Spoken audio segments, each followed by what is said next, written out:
Cities and towns have sewerage systems in place to carry the wastewater from our homes, hotels, factories, and other establishments to a sewerage treatment plant where the wastewater is treated. It is then deemed safe to release into other water sources. The treatment of wastewater goes through different stages. Wastewater is treated to remove the physical, chemical, and biological contaminants present in it through various processes. The pre-treatment process involves the sewage being sent through grids or vertical bars that can remove large solid substances like metal cans, paper, and plastic materials.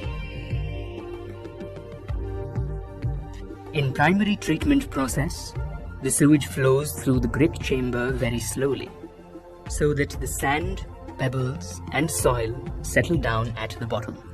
The sewage flows into the settling tank or sedimentation tank, where the solid wastes like feces are allowed to settle down. Wastes such as soaps, oils, and grease rise to the top of the wastewater. The waste material that settles down at the bottom is called the sludge, and the floatable material is called the scum. Scum is then removed using a skimmer, and sludge is removed with a scraper every few days. The water that is left out is called the clarified water. In the secondary treatment process, biological or organic wastes are removed. It is a biological process.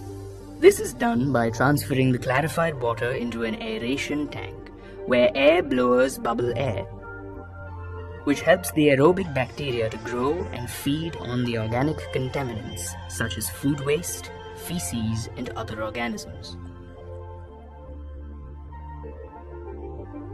The mixture then flows from the aeration tank into the clarifier, where activated sludge settles out by gravity. The activated sludge so produced, along with the sludge produced in the primary process, is transferred to the digester, where it is decomposed by anaerobic bacteria. Biogas is produced in this process, which can be used as fuel or can be used to produce electricity. The activated sludge is then left in the sand drying beds. Some quantity of water in the activated sludge evaporates, and the remaining quantity drains through the sand beds. This leaves behind the remaining dried sludge, which can be used for making fertilizers or compost.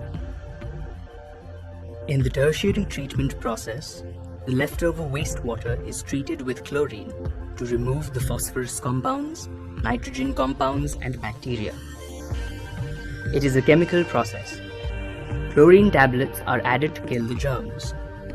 This process is called chlorination. Then this water is let off into the water bodies.